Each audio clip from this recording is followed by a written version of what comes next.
This is something most people don't think about. Learning how to handle high-stakes situations is a critical skill. In this video, I'm going to teach you 2 ways to de-escalate volatile situations. One of the most important rules and one of the most powerful rules in communication is this idea of matching and mirroring. If someone comes up to you and they've got very big body language and you play with very small body language, well then they're not going to feel as connected to you. And the idea behind matching and mirroring is because if we look like someone and we act like someone, well then we have a lot in common already, and therefore there's going to be more rapport. Now, matching and mirroring, you can do this with your body language, you can match and mirror someone, and you can also match and mirror someone with your vocal foundations. And I'm not saying you being fake and then all of a sudden you putting on a weird accent because the other person has one as well. No, I'm not talking about that. So if someone comes up to you, they use big body language, you now start to use big body language too, they're going to feel in more rapport with you. And then if they're using a strong and loud voice, and then you also appear with a strong and loud voice and use big body language, then that person's going to think, well, this person seems a lot like me.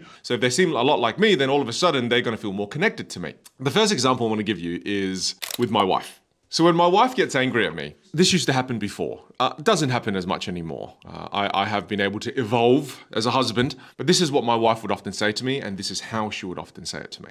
Far out. I'm so sick of waiting for you. It's 8 o'clock at night. You said you'd be finished by 7, but then I walk in and you're still in the office.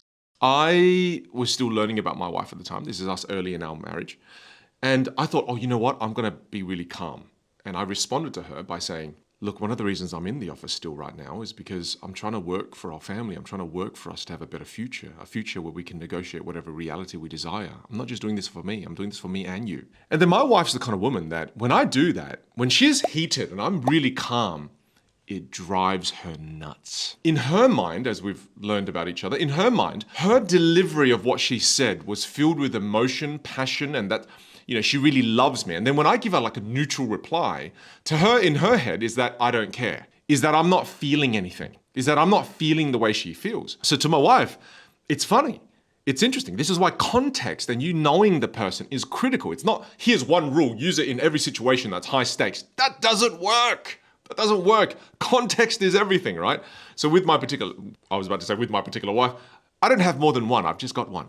So with my wife, when she does that, when she's like, oh my God, it's 8 p.m. already and you're still in the office. You said you'd be done by 7. I'm just sitting here waiting for you. I feel like I'm wasting my time. When I match her vocal foundations, when I match her body language and I say, look, I love you. It's why I'm in here. Hey, wait, I'm not just in here because I'm doing it for me.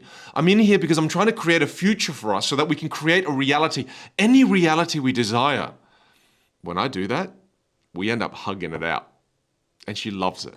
And then that's when she feels that I care. She hears that I care. She can see that I care. Whereas I used to do the neutral way all the time because I thought, oh, that's me being the bigger person. No, well, that's me being an ineffective communicator because I'm not situationally aware and realize what that person needs. Situational awareness is very important here. Context is very important here. So you've got to understand that everyone's different. I'll give you another example where if you match them, it backfires. I'm going to give you another situation. Like my dad. So when I was a lot younger, when I was in my late teens, I was addicted to gaming. I loved playing games. And my dad would sometimes open my room door suddenly and he would be like, don't make me come into your room again. I've already come in 3 times in a row. If I still see you on your computer, I'm going to throw that damn computer out the window. As a kid in his late teens, I would match that energy not because I was a great communicator, but more because I was just an ape and I was angry. So I'd say, you don't even know how bad of a day I had at school, Dad. You just don't understand. I'm going through a lot right now. And this for me is an escapism so I can just have a little bit of time to relax. You don't even try to understand me. That was it. That was a full-blown argument, and Dad actually ended up, destroying one of my computers as a result. So that didn't work, right? Context is everything. Whereas, do you know what works with my dad? So my dad, and I know this because I've trialed and errored, right? So my dad sometimes would come in, and this has happened before too, and I've been able to work those things out and actually build a deeper relationship with my dad by doing this. So my dad comes in, slams the door open. I'm not going to come in here again. If you make me come into your room again and I see you still on the computer, I'm going to throw that computer out the window. I'm sick of you being on the computer all day, every day. Right? So now if I take the more calm approach and I use my tonality to share how I actually felt on the inside and I did something different, then I remember I did this with my dad. I said, hey Dad, I know you're angry. Dad, I actually had a really bad day at school. You know, and sometimes I feel that I'm not able to communicate how I feel and and sometimes you misunderstand me, but Dad, I need to escape right now. And sometimes I feel like you don't take the time to get to know what I'm currently going through. If you want, I can tell you what I'm currently going through. And it was crazy because I remember when I started to do this with my dad more, my dad gradually came around. I mean, props to him. He just kind of went, oh, okay, would you want to talk about it? And I'm like, yeah, I kind of do. And then we spoke about it, we deepened our relationship.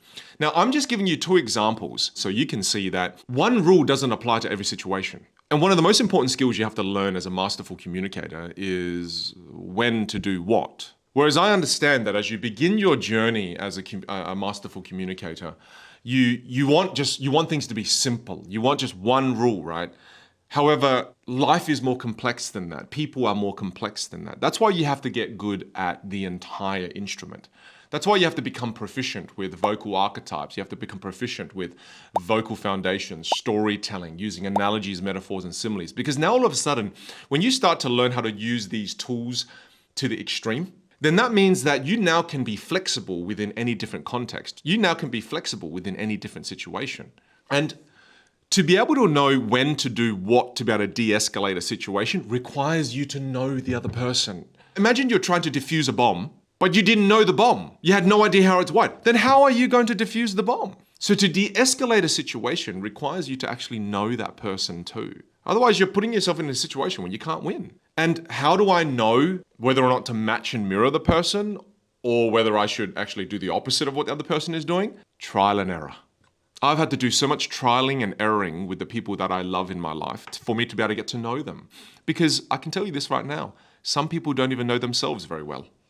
So if you actually sat there and asked them, hey, would you like me to match your energy when you're pissed off? Or would you like me to play calm when you're pissed off? They'll be like, what the hell are you talking about? And then they'll get more pissed off.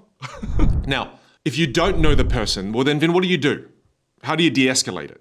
I can tell you this right now. If I don't know you and you start acting all angry, upset, and it's a highly volatile situation, I'm vacating that situation as quickly as I possibly can. Because I don't know you. I don't know the bomb. The bomb could explode at any particular moment. Well, I'm not going to stay around for the bomb to explode. I'm going to leave. Or maybe I'm the bomb and I could explode, right? So I'm going to leave. I want to de-escalate the situation by leaving that particular situation. And I've said this before in many situations where I've been in those moments. I'll just say, hey, listen, I can feel myself getting really upset. And I don't want to say anything that I'm going to regret. And I don't want you saying something that you're going to regret. I believe it's best we part ways for the time being. Until we cool down, I don't want to continue this conversation. I make a statement and I leave. And I've done that many times in my life. And I've been lucky. There's been no explosions with strangers, but there has been many explosions with the people I love. But there has been a lot less explosions because I've learned and I've started to understand a lot more about the people I love. If you found that interesting and it's now piqued your interest in learning communication skills, I'm running a free 2-hour masterclass titled Conversational Mastery, where I'm going to teach you 3 powerful frameworks that will help you answer questions on the spot in the moment, and you can do it in a concise and distilled manner. Click the link below, pick the time that works best for you. I hope to see you there live.